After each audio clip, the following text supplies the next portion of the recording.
안녕하세요. 소소한 책 이야기 신문 읽어주는 시간 이민아입니다. 오늘은 2월 7일 화요일이에요. 어느덧 제가 신문 읽기 시작한 지도 일주일이 또 훌쩍 지나가 버렸는데요.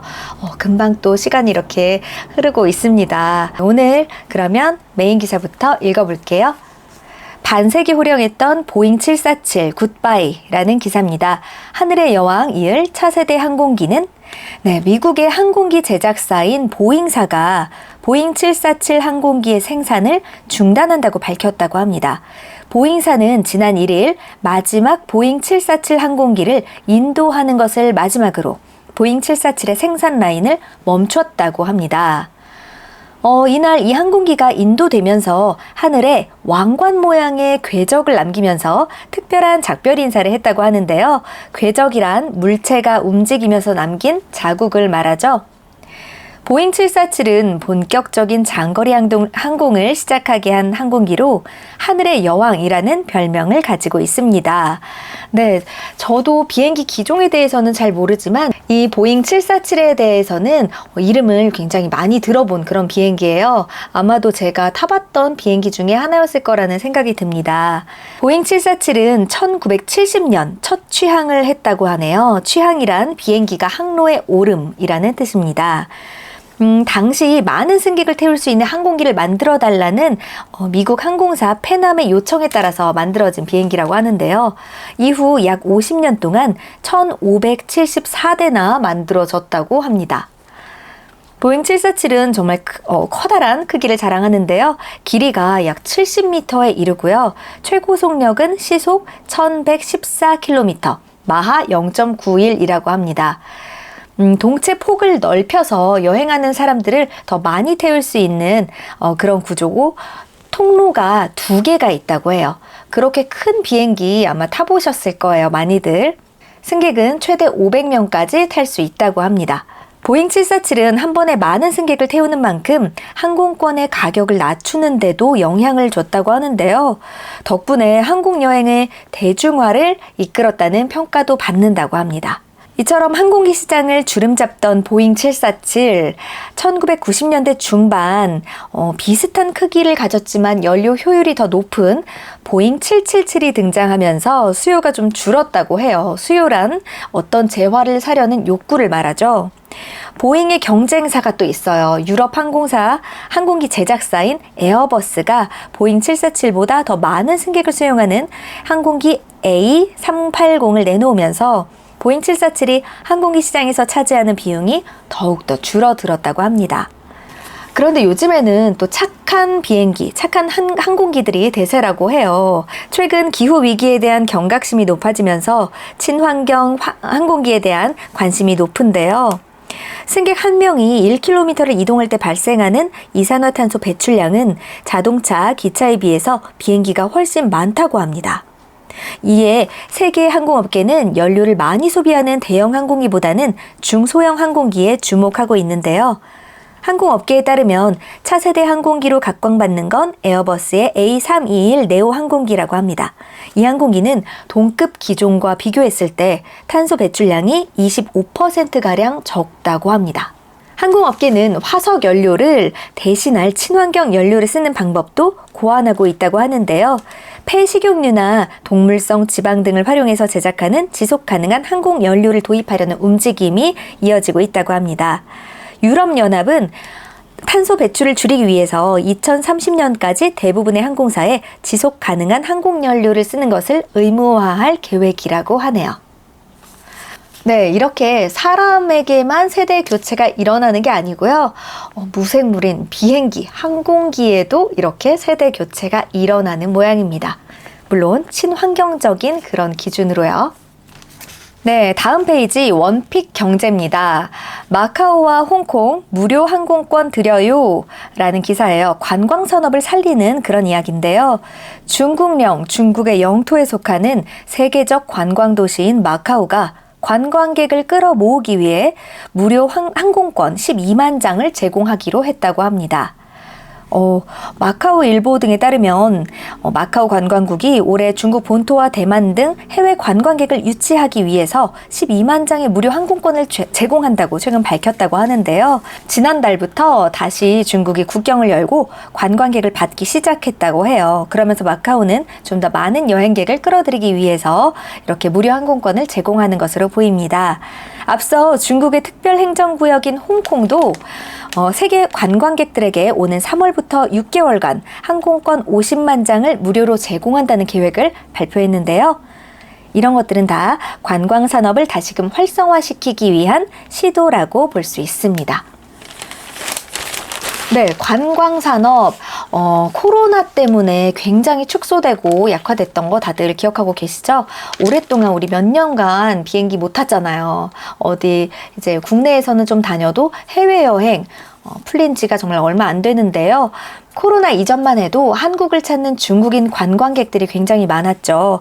그들을 유커라고 했어요. 유커는 관광객을 뜻하는 중국말이에요. 그때 코로나19 확산 이전에는 명동 같은 서울 시내에서 유커들을 쉽게 찾아볼 수 있었는데 최근에는 그 중국인 유커 대신 동남아시아 출신 관광객이 더 많다고 합니다. 왜 중국인들이 안 보이는 걸까요? 여행 정책도 풀렸다고 하는데 바로 그 원인은 중국의 여행 정책에 있다고 합니다. 중국이 최근 해외로의 단체 여행을 허가하기 시작을 했지만 한국은 그 대상 국가에서 쏙 빠졌다고 합니다. 왜냐하면 한국이 중국에서 입국하는 사람들에 대한 방역 조치를 강화하자 이에 대한 보복성 조치로 한국에 대한 단체 여행을 허가하지 않은 것으로 보입니다. 다음 한 뉴스 브리핑입니다. 거액 복권 당첨된 18세 소녀. 당신을 규정하는 건 돈이 아니라 일이라고 말을 했다는데요. 한번 볼까요? 캐나다에서 18세 소녀가 처음 산 복권에서 당첨돼 4,800만 캐나다 달러, 우리 돈으로 약 466억 원을 얻는 행운을 누리게 됐다고 합니다. 이 소녀가 복권을 사게 된 거는 라무르의 할아버지 덕분이었다고 하는데요. 이 소녀 이름이 라무르예요. 할아버지가 생일을 기념해서 복권을 사봐라 라고 권유했고 이 소녀는 처음으로 복권을 구매했다고 하네요. 그러다가 복권 당첨, 추첨이라도 관심을 갖고 있지 않다가 우리 마을에서 복권 당첨자가 나왔대 라는 말을 듣고 그제서야 복권을 꺼내어 보고 봤더니 자기가 복권 당첨자였다고 하네요. 엄청난 행운이죠. 거액의 당첨금을 받는 행운을 얻었지만 라무르는 자신의 꿈을 향한 도전에 집중을 한다고 합니다. 현재 의사가 되기 위해서 대학에서 공부를 하고 있었다고 하는데 복권에 당첨됐지만 이 꿈에 매진하겠다는 포부를 밝혔다고 합니다. 또 돈이 사람을 규정하는 것이 아니라 당신을 규정하는 것은 바로 당신의 일이다 라고 말을 했다고 하네요. 어린 소녀지만 참 생각이 깊다는 생각이 드네요. 보통은 이렇게 복권에 당첨되면 꿈이 있었다고 하더라도 좀 힘들잖아요. 꿈을 위해서 노력하는 건. 그래서 그 노력을 좀 중단하고 한참 동안 좀 많이 풀어져서 놀기도 하고 돈을 펑펑 쓴다고 해요. 근데 이렇게 명확하게 자신의 뜻을 딱 표현을 하고 다시 공부에 매진하는 모습이 굉장히 멋지다는 생각이 드네요. 다음은 뉴스로 한자까지. 황의조 6년 만에 K리그 복귀, FC 서울에서 뛴다. 한국 축구대표팀의 공격수 황의조 선수가 우리나라에서 다시 활약하는 모습을 볼 수 있게 됐다고 합니다. 프로축구 K리그1 FC 서울은 국가대표 공격수 황의조의 임대 영입을 확정했다라고 밝혔어요. 축구에서 임대란 한 구단이 다른 구단으로부터 얼마 동안 선수를 빌리는 것을 말합니다. 이 선수의 정확한 계약 기간은 공개되지 않았지만 6개월 단기 임대인 것으로 알려졌어요. 황의조 선수가 K리그, 우리나라 리그에서 뛰는 것은 6년 만인데요. 오랜만이죠. 2013년 성남FC에 입단한 황의조는 2017년까지 K리그 통산 140경기에 나와서 35골, 8도움을 기록하며 한국 축구를 대표하는 공격수로 성장을 했다고 합니다.